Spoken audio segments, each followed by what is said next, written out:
Bien, mesdames et messieurs, Madame Avia, votre loi est une véritable épouvante.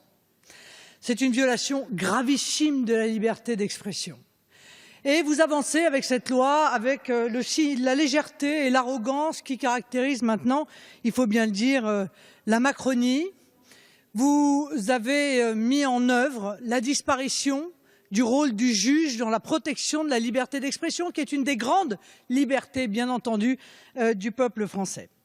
Je vous rappelle que la CEDH a indiqué que les informations ou les idées qui heurtent, qui choquent ou qui inquiètent doivent être protégées parce que, précisément, c'est ça la liberté d'expression.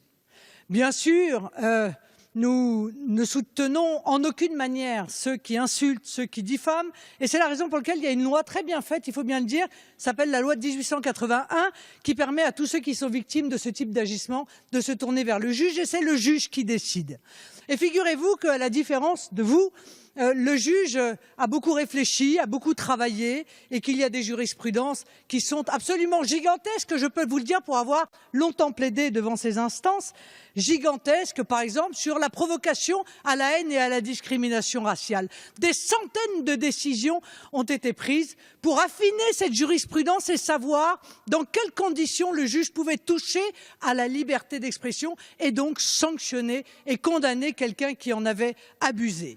Vous, très simplement, vous transmettez aux GAFA le soin de déterminer qui aura le droit de parler, de quoi il aura le droit de parler et comment il aura le droit d'en parler. En réalité, vous sous-traitez la censure au privé. Je trouve que ça vous va très bien par ailleurs. Alors, Madame, nous lutterons toujours et nous dénoncerons toujours cette loi car nous savons pertinemment comment elle sera utilisée. Nous savons pertinemment que les grandes plateformes n'ont pas envie de s'embêter et que donc elles censureront tout ce qui leur apparaît de près ou de loin comme étant problématique.